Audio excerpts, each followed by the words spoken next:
تو رات بہت گہری ہونے لگی تھی۔ صحرا کی وہ رات ستاروں کے بغیر زمین پر اتری تھی۔ شاید بادلوں نے اس کے لیے ابر رحمت بننا تھا، شاید قدرت کو اس کے صبر پر رحم آ گیا تھا۔ جہاز سے اتارنے کے بعد اس کی آنکھوں پر دوبارہ پٹی باندھ دی گئی اور اسے جیپ میں بٹھا کر وہ لوگ اپنی اگلی منزل کی طرف روانہ ہو گئے۔ اس مرتبہ اس کے ہاتھوں کو باندھا نہیں گیا تھا، البتہ انہیں اپنے گھٹنوں پر رکھ کر بیٹھنے کا حکم ملا تھا۔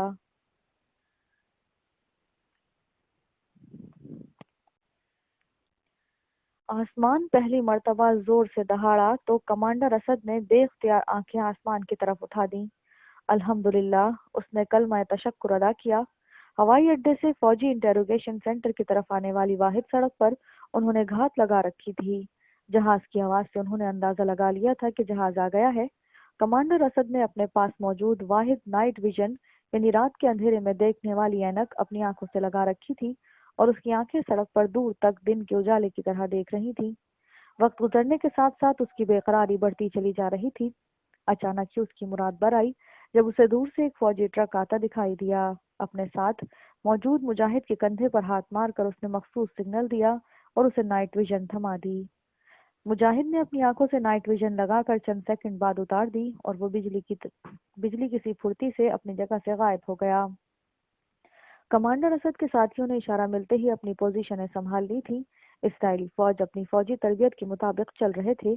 آگے مسلح فوجیوں کا ایک ٹرک تھا جس کے پیچھے جیپ میں اس کا گروپ کمانڈر اور اس کے ساتھی ابو احمد کو قابو کیے بیٹھے تھے۔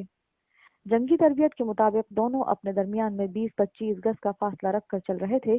جیسے ہی ٹرک ایک مخصوص مقام پر پہنچا، کمانڈر اسد کے ہاتھ میں پکڑے ہوئے ریموٹ کنٹرول کا بٹن دب گیا۔ زمین میں دبا بم ٹرک کے عین درمیانی حصے کے نیچے پھٹا، اس کے ساتھ ہی ٹرک کے اپنے سواروں سمیت پرخچے اڑ گئے۔ گو کہ ایک ہی دھماکہ کافی تھا، لیکن احتیاطاً اس نے چند گز آگے دبے دوسرے زمین دوز بم کا بٹن بھی دبا دیا تھا۔ یکے بعد دیگرے دو زوردار دھماکوں اور اگلے ٹرک کے اڑنے والے پرخچوں نے جیپ کے ڈرائیور کو چند ثانیے کے لیے ہی بوکھلا کر رکھ دیا تھا۔ اس کا پورا پاؤں پوری قوت سے بریک پر پڑا تھا۔ جیپ کو زوردار جھٹکا لگا اور اسرائیلی فوجیوں سے پہلے اس جیپ سے باہر گرنے والا ابو احمد تھا۔ اس کے کانوں نے دونوں زوردار دھماکوں کی آواز اور اب جیپ کو لگنے والے جھٹکے سے اندازہ لگا لیا تھا کہ اس کے اپنے اس کی مدد کو آ گئے ہیں۔ اپنے وجود میں بچی کچھی تمام تر توانائیوں کو سمیٹ کر اس نے بائیں سمت چھلانگ لگا دی۔ ہاتھوں کا کھلا ہونا اس کے لیے عطیہ خداوندی ثابت ہوا۔ زمین پر گرتے ہی اس نے ریت میں لوٹنیاں لگانا شروع کی اور لڑکتا ہی چلا گیا۔ اپنا جسم کا توازن قائم ہوتے ہی اس نے سب سے پہلے ہی آنکھوں سے بندھی پٹی اتار کر پھینکی اور وہیں زمین سے چپک کر رہ گیا۔ اس کے جسم کی ساری تکلیف جانے کہاں ہوا ہو گئی تھی۔ بھوک پیاس کا احساس دم توڑ گیا تھا۔ ابھی تعاقب میں اسے زوردار دھماکہ پھر سنائی دیا۔ یہ اس ہینڈ گرینیڈ کی آواز تھی جو ان کے ساتھیوں میں سے کسی نے جیپ پر پھینکا تھا۔ فائرنگ کی آوازیں آنے لگیں، شاید اس کے ساتھیوں اور اسرائیلی محفوظ سپاہیوں کے درمیان ٹھن گئی تھی۔ ابو احمد کو چند سیکنڈ بعد ہی اپنی پشت پر مہربان ہاتھ کا دباؤ محسوس ہوا۔ اس نے زمین سے شتر مرغ کی طرح گردن موڑ کر دیکھا۔ آنکھوں سے نائٹ ویژن لگائے بیروت سے آنے والا ان کا ساتھی کمانڈر اسد اس کے پیچھے موجود تھا۔ دونوں ایک دوسرے سے بغل گیر ہو گئے۔ یہ خوشی کے لمحات چند ثانیوں پر ہی محیط تھے۔ کمانڈر اسد اس اپنے ساتھ قریباً گھسیٹتا ہوا درختوں کے جھنڈ کی طرف لے جا رہا تھا جہاں تازہ دم اونٹ ان کے منتظر تھے۔ یہاں پہنچنے کے بعد اس نے سب سے پہلے پانی کی چھاگل ابو احمد کی طرف بڑھائی، جس نے بڑے صبر سے گھونٹ گھونٹ پانی حلق سے اتارا، پھر جو کی روٹی میں لپٹا گوشت کا ٹکڑا اس کے ہاتھ میں تھما دیا۔ ابھی انہوں نے اپنے سفر کا آغاز ہی کیا تھا جب اچانک ابر رحمت جوش میں آ گیا۔ ان کے باقی ساتھی الگ الگ ہو کر اپنی منزل کو چلے تھے۔ اب دونوں نے اکٹھے محفوظ مقام تک جانا تھا جہاں جانے کے لیے کتنے ہاتھ آسمان کی طرف اٹھے ان کی سلامتی کے لیے دعا گو تھے۔ یہ ان کی خوش قسمتی کی انتہا تھی کہ بارش شروع ہو گئی، ورنہ شاید انہیں 15-20 منٹ کی یہ مہلت بھی میسر نہ آتی اور اپنی طاقتور سرچ لائٹوں کے ساتھ اسرائیلی فوجی ہیلی کاپٹر ان کے شکار کو نکل آتے۔ صحرا کی بارش ان کے اونٹوں کے قدموں کے نشانات بھی مٹاتی چلی جا رہی تھی۔ جسم میں پانی اور غذا کے جانے سے ابو احمد کو نئی زندگی کا احساس ہوا تھا۔ اس کی توانائیاں آزادی کا احساس ہوتے ہی واپس لوٹنے لگی تھی۔ بارش کے قطرے اس کے جسم کی دہکتی آگ پر پھاہا رکھتے چلے جا رہے تھے۔ بارش جاری تھی جب وہ اپنے محفوظ ٹھکانے تک پہنچنے میں کامیاب ہو گئے۔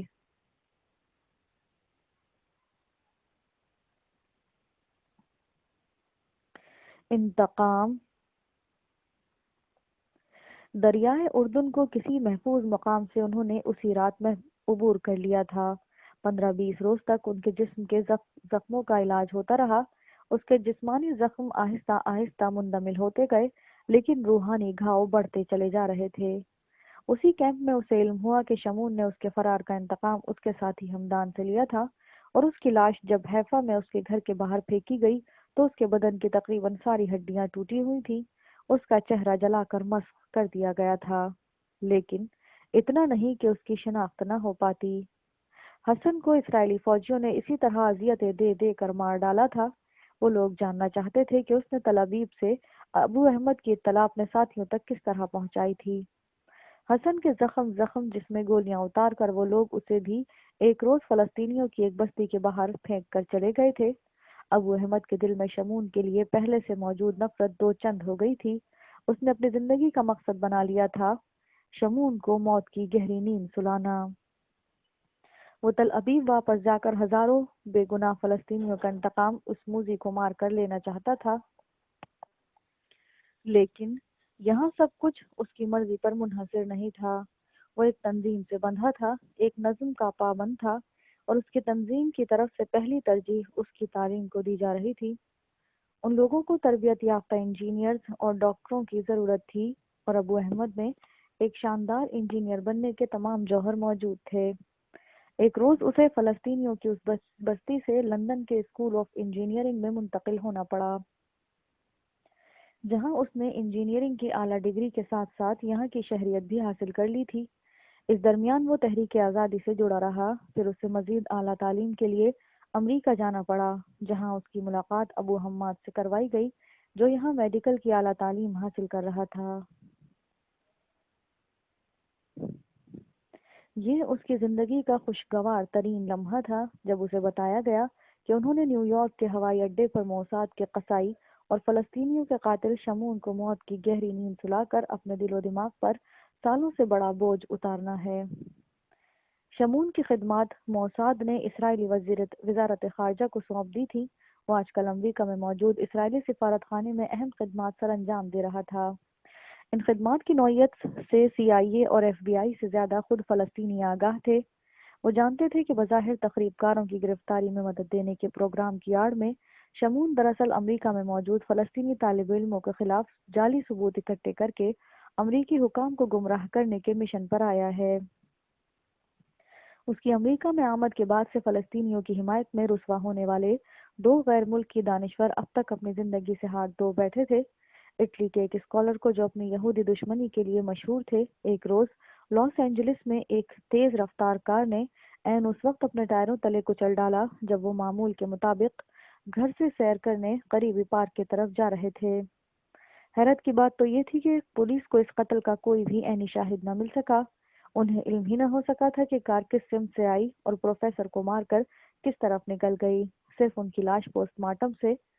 کی لاش کے پوسٹ مارٹم سے اندازہ ہوا کہ انہیں کار کے ٹائروں تلے کچل کر مارا گیا ہے۔ پولیس نے اسے اتفاقی حادثہ قرار دیا تھا اور مارنے والے مغرور کار سوار کی تلاش میں ناکامی کا اعتراف کر لیا تھا۔ دوسری موت جرمنی کے ایک سفارتکار کی تھی، جس کے متعلق موساد کو شک تھا کہ وہ فلسطینی تحریک آزادی کا معاون ہے، اور جرمنی میں اس کی مدد سے فلسطینیوں نے دوستوں کا ایک گروپ جمع کر لیا ہے۔ اس سفارتکار کو جس پراسرار طریقے سے موت کی گہری نیند سلایا گیا تھا، وہ طریقہ صرف موساد ہی اپنا سکتی تھی۔ ایک اور جرمن سفارتکار نیو یارک کے ڈاؤن ٹاؤن کسی کام کے لیے گئے تھے۔ جب وہ 43 ایونیو میں واقع ایک بلڈنگ کی لفٹ سے باہر نکلے تو چند قدم آگے چلنے کے بعد ہی گر پڑے۔ انہیں ہسپتال لے جایا گیا تو معلوم ہوا کہ دل کے دورے سے ان کی موت واقع ہو گئی ہے۔ فلسطینی جانتے تھے کہ ایسا گھناؤنا ہتھیار صرف موساد ہی اپناتی ہے۔ موساد کی کسی ایجنٹ نے سفارتکار کے جسم میں نامحسوس طریقے سے وہ سرنج لفٹ میں لگا دی ہوگی جس میں موجود زہر ایک لمحے کے اندر جسم میں سرایت کر جاتا تھا، اور محض 2 یا 3 منٹ بعد اس شخص کی موت واقع ہو جاتی تھی۔ کمال کی بات تو یہ تھی کہ اس زہر کی شکار کی پوسٹ مارٹم رپورٹ یہی بتایا کرتی تھی کہ اس کی موت دل کا دورہ پڑنے سے واقع ہوئی ہے۔ دنیا بھر میں موجود زہریلے مادوں کا اتنا گھناؤنا استعمال موساد کا خاصہ تھا۔ موساد میں موجود دہشت گردی کا مخصوص سیل انسانی ہلاکت کے نت نئے طریقے جاننے کے لیے مسلسل تجربات کرتا رہتا تھا۔ ان طریقوں میں یہ احتیاط ملحوظ خاطر رکھی جاتی تھی کہ مرنے والی کی موت بالکل طبیعی لگے۔ 5 فلسطینی نوجوانوں کو اب تک شمون جعلی ثبوتوں کے ساتھ امریکی جیل خانوں میں پہنچا چکا تھا، اور اسرائیل کے بعد اب امریکہ میں فلسطینیوں اور ان کے حمایتیوں کے لیے دہشت کی علامت بنتا جا رہا تھا۔ امریکی انٹیلیجنس حکام اب اسے اپنے ملک کے لا اینڈ آرڈر میں مداخلت جاننے لگے تھے، خصوصاً جرمن سفارتکار کی موت کے بعد۔ جب سفارتی محاذ پر امریکہ اور جرمن کے درمیان سرد جنگ کا آغاز ہوا تو پینٹاگون کو اس معاملے کے لیے سیریس ہونا پڑا۔ امریکہ اور اسرائیل کے درمیان یہ معاہدہ کسی سطح پر موجود ہے کہ وہ ایک دوسرے کے سفارتکار کو نون گریٹا پرسن NGP قرار دیں، یعنی قرار دیے بغیر اندر خانے ہی معاملات طے کر لیا کرتے تھے۔ ایسا ہی ہوا۔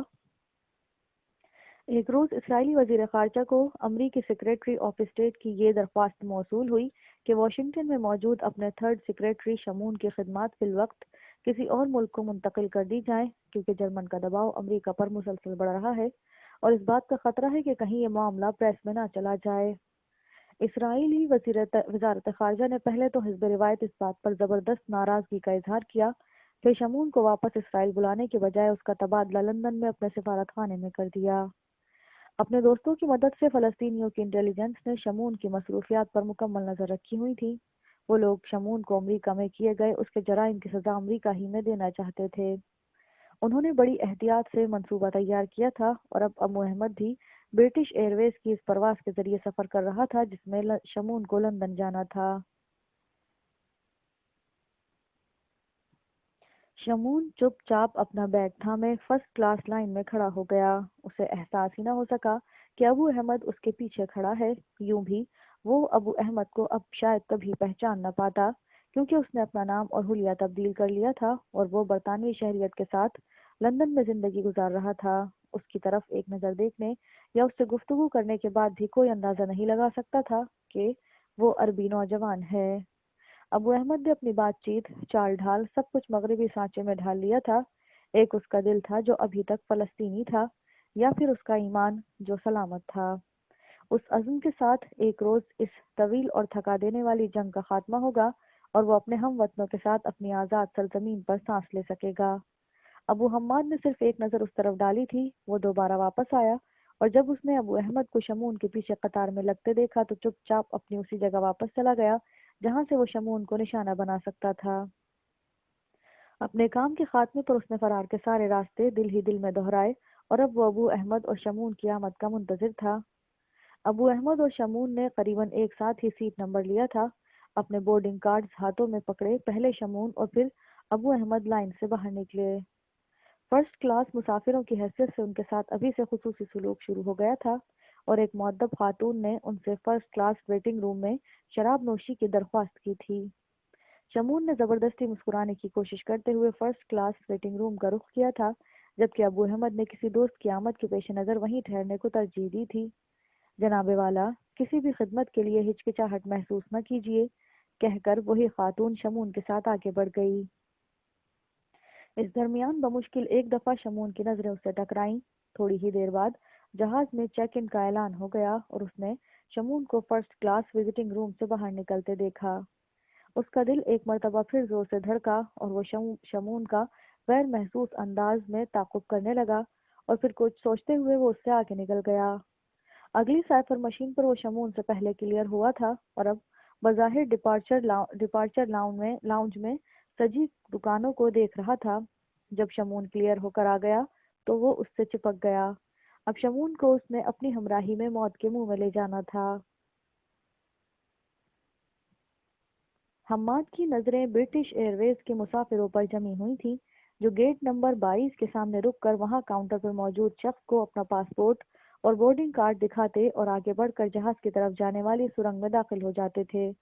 اچانک ہی اسے ابو احمد کی شکل دکھائی دی، جس نے اپنے آگے جانے والے یہودی کی نشاندہی ایک خاص انداز سے کر کے حماد کی طرف دیکھا تھا۔ پھر یہ دیکھ کر حماد نے اس کا اشارہ سمجھ لیا تھا مطمئن ہو کر گردن جھکا لی۔ حماد نے ڈھلتی عمر لیکن وحشتناک چہرے والے یہودی شمون کو، جس نے اپنے سر پر گول ٹوپی جما رکھی تھی، دیکھ لیا تھا۔ اس کی آنکھوں میں خون اتر آیا تھا، اس کی رگوں میں بجلیاں کوننے لگی تھیں، اس کا ہاتھ بے اختیار اپنے لمبے کوٹ کی جیب میں رینگ گیا تھا۔ یہ وہی شخص تھا جس نے اسے یتیم کیا تھا۔ شمون نے اس کے باپ کو تل ابیب میں اذیتیں دے کر موت کے گھاٹ اتارا تھا، اس کی ماں کو ساری زندگی کے لیے سسکنے کے اوپر مجبور کر دیا تھا۔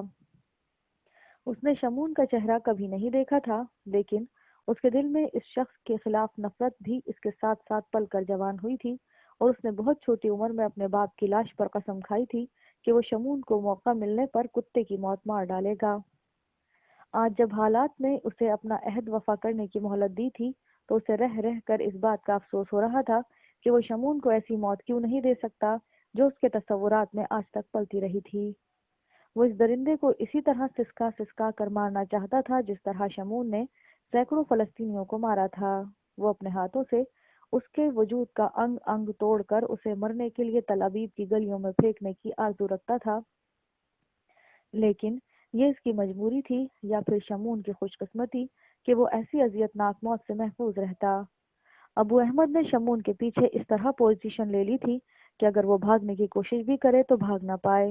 حماد نے کوشش یہی کرنی تھی کہ وہ اس مارکے کو اکیلا ہی سر کر دے اور کسی بھی طرح کا شک ابو احمد پر نہ ہونے پائے، لیکن اگر حالات کوئی دوسرا ہی رخ اختیار کر لیں تو پھر بادل ناخواستہ ابو احمد کو بھی میدان میں اترنا پڑتا، کیونکہ انہوں نے اس موذی کو بہرحال ختم ہی کرنا تھا۔ تل ابیب کے مصباح خانے کا سابق انچارج، آزاد پسند فلسطینیوں کے لیے دہشت اور موت کی علامت، اسرائیل کا نام نہاد سفارتکار، موساد کے ڈیتھ اسکواڈ کا اعلیٰ افسر جو اپنے شکار کو زہریلی موت دینے میں یکتائے روزگار تھا، جیسے ہی حماد کی رینج میں آیا، اچانک حماد نے پستول نکال کر اس کی طرف سیدھا کر لیا۔ دونوں کے درمیان بمشکل 5 گز کا فاصلہ تھا۔ بزدل یہودی نے موت کو سامنے دیکھ کر اپنے دائیں طرف کھڑے مسافر بچوں کی آڑ میں خود کو محفوظ کرنے کے لیے اچانک اپنا رخ بدل لیا تھا۔ اپنی دانست میں شمون نے بڑی پھرتی کا مظاہرہ کیا تھا، لیکن موت اسے مہلت دینے کو تیار نہیں تھی۔ زہر میں بجھی 2 گولیاں ایک دوسرے سے بمشکل 2 انچ کے فاصلے سے اس کے پہلو میں اتر گئی۔ حماد نے جوش غضب میں سارا پستول چند لمحوں میں اس کے جسم پر خالی کر دیا تھا۔ اس کے مردہ جسم کو زوردار ٹھوکر رسید کر کے وہ دیوانہ وار اسی راستے کی طرف بھاگا جس سے وہ اندر آیا تھا۔ بائیں ہاتھ مڑتے ہوئے اس نے اندازہ لگا لیا تھا کہ دہشت زدہ مسافر برٹش ایئر ویز کا عملہ ابھی تک زمین سے نہیں اٹھ سکا تھا۔ بائیں طرف مڑنے کے بعد حماد تھوڑا آگے گیا اور پھر دائیں ہاتھ ریسٹ روم میں گیا۔ یہ اس کی خوش قسمتی کی انتہا تھی کہ ریسٹ روم خالی تھا۔ ایک ٹوائلٹ میں گھس کر اس نے دروازے کو اندر سے بند کر کے کنڈی لگائی اور بمشکل 1 منٹ میں اس نے اپنے ہاتھ میں پکڑے بیگ کو خالی کر دیا۔ تقریباً 1.5-2 منٹ بعد جب ڈپارچر لاؤنج سیکیورٹی کے سائرن اور بھاگتے قدموں کی آواز اسے گونجنے لگا تو وہ مقامی ایئرپورٹ ملازمین کے لباس میں باہر نکل رہا تھا۔ بیگ کا رنگ تبدیل ہو چکا تھا، اس کے جسم پر موجود لمبا کوٹ تبدیل شدہ رنگ والے بیگ میں پستول سمیت منتقل ہو گیا تھا۔ نیلے رنگ کی ڈانگری جو ایئرپورٹ ملازمین پہنا کرتے تھے اس نے اپنے لباس کے اوپر ہی پہن لی تھی، اور چہرے پر موجود مونچھیں اس نے ٹوائلٹ میں بہا دی تھیں۔ سر پر موجود بالوں کی وگ بھی اسی بیگ میں منتقل کر دی تھی۔ سفید رنگ کی شیشوں والی اینک اس نے اپنے آنکھوں سے لگا رکھی تھی، اور اب وہ خوفزدہ مسافروں اور عملے کی بھیڑ میں ان برقی سیڑھیوں کی طرف بڑھ رہا تھا جو اسے واپس اسی جگہ لے جاتی جہاں سے وہ بس کے ذریعے اتر کر ہال کمرے میں داخل ہوا تھا۔ ہال کمرے میں پہنچ کر اس نے باہر جانے کی بجائے فلائٹ ارائیول کا رخ کیا، اور 1 منٹ بعد وہ ٹرمینل کے اس حصے میں موجود تھا جہاں برٹش ایئر ویز کی فلائٹیں اترا کرتی تھیں۔ مہمانوں کو لینے آنے والے میزبانوں کی بھیڑ ابھی تک پرسکون تھی، کیونکہ ٹرمینل کے اس طرف ابھی دوسری سمت ٹوٹنے والی قیامت کی اطلاع نہیں پہنچی تھی۔ پھر جانے یہ کیسے اطلاع اس طرف بھی آ گئی، اور اس کے دیکھتے ہی دیکھتے یہاں بھی مسافروں میں بے چینی کی لہر دوڑ گئی۔ شاید اس کی وجہ سے اس طرف سیکیورٹی والوں کی یلغار تھی۔ 5-6 سیکیورٹی والے جنہوں نے اپنے ہاتھوں میں واکی ٹاکی پکڑ رکھے تھے اچانک ہی یہاں چلے آئے تھے، گو کہ انہوں نے اپنی زبان میں کچھ نہیں کہا تھا، لیکن دوسری طرف سے آنے والے ایک مقامی ملازم نے شاید یہ خبر مجمع کو منتقل کر دی تھی، جس کے بعد یہاں افراتفری مچ گئی تھی۔ حماد ان سب باتوں سے لاپرواہ بڑے اطمینان سے لمبے لمبے ڈگ بھرتا باہر کار پارکنگ لاؤنج کی طرف جا رہا تھا۔ عارضی پارکنگ کی قطار میں اس نے چھوٹے سے نیلے رنگ کی ڈاج گاڑی پہچان لی تھی اور اب ادھر کا رخ کیا۔ ہائے مائیکل! کار کی اگلی نشست پر بیٹھی لڑکی نے اس کی شکل پر نظر پڑتے ہی دروازہ کھولا اور دیوانہ وار اس کی طرف لب کی۔ ہائے ڈیبی! حماد نے بالکل امریکی لہجے میں اسے جواب دیا۔ دونوں نے خالصتاً امریکی انداز میں ایک دوسرے سے معانقہ کیا۔ دونوں نے معذرت خواہانہ انداز میں ایک دوسرے کی طرف دیکھا، لیکن دوسری طرف سے مسکراہٹ ان کی منتظر تھی۔ ڈیبی نے ڈرائیونگ سیٹ خود سنبھال لی تھی اور وہ کار کو اڑاتی ہوئی پارکنگ اسٹریٹ تک لائی، جہاں کار کھڑی کر کے اس نے حماد کا ہاتھ تھاما اور اسے قریباً کھینچتی ہوئی اپنے اپارٹمنٹ تک لے آئی۔ یہاں پہنچ کر اس نے فون پر اپارٹمنٹس کی بوڑھی انچارج خاتون کو بلا لیا تھا۔ دو بڑے اٹیچی کیس پہلے سے بندھے پڑے تھے۔ آج وہ اپارٹمنٹ خالی کر کے جا رہی تھی کیونکہ اسے کیلیفورنیا یونیورسٹی میں داخلہ مل گیا تھا اور اب وہ کیلیفورنیا جا رہی تھی۔ اپارٹمنٹ کی بوڑھی انچارج مسز مارتھا کے آنے تک حماد اپنے کپڑے اور حلیہ تبدیل کر چکا تھا۔ بوڑھی میزبان خاتون نے دعاؤں، نیک تمناؤں اور ڈبڈبائی آنکھوں کے ساتھ ڈیبی اور اس کے بوائے فرینڈ کو رخصت کیا۔ دونوں نے ایک ایک اٹیچی کیس اٹھا رکھا تھا، جبکہ حماد کے دوسرے ہاتھ میں ایک ٹریش بیگ بھی تھا جس میں وہ سارے گھر کی فالتو چیزیں اور وہ وردی بھی موجود تھی جو ابھی تک اس کے جسم کا حصہ بنی رہی تھی۔ دونوں دوبارہ کار تک آئے۔ انہوں نے اٹیچی کیس کار کی ڈگی میں رکھ دیے جو بڑی مشکل سے پورے آئے تھے۔ ٹریش بیگ انہوں نے پچھلی سیٹ پر رکھ دیا تھا۔ اپنے اپارٹمنٹ سے قریباً 5 میل کے فاصلے پر ٹریش بیگ ایک بڑے ڈسٹ بن میں پھینک کر وہ لوگارڈیا ایئرپورٹ کی طرف چل دیے۔ ویلٹا ایئر لائن کے ٹرمینل کے ساتھ رک کر انہوں نے سامان اتارا۔ اس درمیان حماد ایک ریڈی ڈالر مشین میں ڈال کر نکال چکا تھا۔ دونوں اٹیچی کیس اور ہینڈ بیگ انہوں نے ٹرالی پر رکھ لیے تھے۔ ڈیبی دوبارہ کار میں آ کر بیٹھ گئی۔ حماد وہیں کھڑا رہا جبکہ اس کے ساتھی ایئرپورٹ ہی کے دوسری پارکنگ لاؤنج کی طرف روانہ ہو گئی۔ یہاں پہنچ کر اس نے رینٹ کار والے حصے میں گاڑی پارک کی۔ چند منٹ بعد وہ کار مالکان کو کار کا کرایہ ادا کر کے انتہائی مطمئن کرنے کے بعد پارکنگ چینل سروس کی بس کے ذریعے ڈیلٹا ایئر لائن کے ٹرمینل کی طرف جا رہی تھی۔ اس کے وہاں پہنچنے تک حماد نے دونوں اٹیچی کیس چیک ان کروا دیے تھے۔ دونوں بورڈنگ کارڈ ہاتھ میں پکڑے وہ ڈیبی کا منتظر تھا۔ ایک مرتبہ پھر انہوں نے امریکی انداز میں ایک دوسرے کا استقبال کیا اور وہاں تک چلے گئے جہاں سے انہوں نے جہاز میں سوار ہونا تھا۔ 15-20 منٹ بعد ڈیلٹا ایئر لائن کی ایک بوئنگ پرواز میں وہ کیلیفورنیا کے شہر سیکرامینٹو کی طرف محو پرواز تھے۔ ڈیلاس پر انہوں نے جہاز تبدیل کر لیا تھا اور جب 8 گھنٹے کی طویل سفر کے بعد وہ سیکرامینٹو پہنچے تو یہاں صبح طلوع ہو رہی تھی۔ جہاز حسب روایت بر وقت ایئرپورٹ پر پہنچا تھا۔ دونوں ایک دوسرے کے ہاتھوں میں ہاتھ ڈالے اس ہال کمرے میں آئے تھے جہاں جہاز کے بقیہ مسافر اپنا اپنا سامان وصول کر رہے تھے۔ ہال کمرے پر طائرانہ نظریں دوڑانے کے بعد حماد اور ڈیبی اس خالی فارم کے بینچ پر جا بیٹھے جس کے بالکل سامنے باہر جانے کے دروازے کھلتے تھے۔ ان کے دائیں ہاتھ مختلف ایئر لائنوں کے ٹکٹ کاؤنٹر موجود تھے۔ قریباً ہر کاؤنٹر اس وقت مصروف نظر آ رہا تھا۔ دونوں کبھی کبھی کنکھیوں سے انہی کاؤنٹر کی طرف دیکھ لیتے تھے، شاید انہیں کسی کا انتظار تھا۔ اچانک ہی ڈیبی نے حماد کے کاندھے پر ہاتھ کا دباؤ بڑھا دیا۔ انہوں نے امریکن ایئر لائن والے کاؤنٹر سے ایک مسافر کو اپنی طرف آتے دیکھا۔ حماد کے چہرے پر اطمینان کی لہر دوڑ گئی۔ آنے والے نے اپنے سر پر یہودیوں کے انداز میں ہیٹ سجا رکھا تھا۔ اس کی گھنی داڑھی اور لمبا کوٹ اس کے یہودی ہونے کی چغلی کھا رہے تھے۔ یہ حسن تھا، حسن طلال، ان کا مقامی ساتھی۔ حماد نے حسن طلال کے بنائے منصوبے کے مطابق ہی عمل کیا تھا اور وہ کامیاب واپس لوٹا تھا۔ الحمدللہ، مبارکباد۔ حسن نے ان کے نزدیک پہنچ کر بے تکلفی سے سلام کرنے کے بعد بالکل یہودیوں کے سے انداز میں بغلگیر ہو کر اس کے کان میں سرگوشی کی۔ اس نے ڈیبی کی طرف دیکھ کر بطور خاص اس کا شکریہ ادا کیا۔ ڈیبی نے جواب میں صرف کندھے اچکانے پر اکتفا کیا۔ اس کے تنے ہوئے اعصاب ڈھیلے پڑ گئے تھے اور اب وہ شکل سے کھلنڈری طالبہ دکھائی دے رہی تھی۔ حسن ان کے درمیان بیٹھ گیا تھا۔ اس نے وہاں بیٹھے بیٹھے بڑے نامحسوس انداز میں اپنے چھوٹے سے بیگ سے ایک لفافہ نکال کر حماد کی طرف بڑھا دیا تھا۔ حماد جانتا تھا اس لفافے میں کیا ہے۔ ہمیں چلنا چاہیے، حسن نے سامنے دیوار سے لگی الیکٹرک واچ پر نظر ڈالتے ہوئے کہا۔ فی امان اللہ، حماد نے آہستہ سے سرگوشی کی۔ گڈ لک، ڈیبی نے اس سے گرمجوشی سے مضافہ کرتے ہوئے کہا۔ تھوڑی دیر کے بعد حسن اور ڈیبی سامنے والے ایگزٹ سے باہر جا رہے تھے، جبکہ حماد اپنی جگہ آرام سے بیٹھا رہا۔ حسن اپنے ساتھ جو چھوٹا سا سوٹ کیس لایا تھا وہ اس کے قدموں میں دھرا تھا، اسی طرح اس کا بیگ بھی بدل چکا تھا اور حسن اس کا بیگ لے جا کر اپنے بیگ کے ساتھ یہاں چھوڑ گیا تھا۔ دونوں کی روانگی سے چند منٹ بعد ہی اس نے لفافے میں موجود ڈالروں کے اوپر رکھی امریکن ایئر لائن کی ٹکٹ دیکھی۔ اس کی فلائٹ آدھ گھنٹے بعد اسی ایئرپورٹ سے روانہ ہونے والی تھی۔ اس مرتبہ اس کی منزل لاس اینجلس تھی۔ کچھ سوچتے ہوئے وہ اٹھ کر امریکی ایئر لائنز کے کاؤنٹر پر پہنچ گیا۔ اپنا اٹیچی کیس اس نے چیک ان کر دیا تھا اور بورڈنگ کارڈ لے کر انہی برقی سیڑھیوں کی طرف چل دیا جن کے ذریعے دونوں تھوڑی دیر پہلے یہاں نیچے آئے تھے۔ 7 گھنٹے کے مسلسل سفر نے اسے تھکا دیا تھا، لیکن کیا مجال جو اس کے چہرے سے تھکاوٹ کے آثار ظاہر ہوتے ہوں۔ پارٹ نمبر 1 یہاں مکمل ہوتا ہے۔